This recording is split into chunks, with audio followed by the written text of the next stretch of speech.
Himuon naman naton ang ini nga buluhaton. May titulo ini nga Buluhaton Pasunuron. Pasunuron ang mga buluhaton sa paghugas sang mga kamot. Isulat ang 1, 2, 3, 4, 5 sa mga bilog nga makita. Diinayhan sa mga laragway ang dapat nga mauna.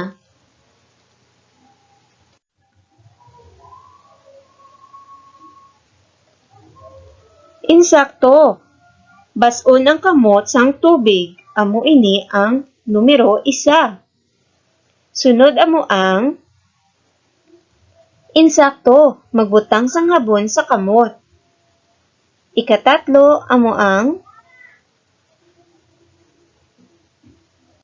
irab ang mga kamot agud magbura ang habon.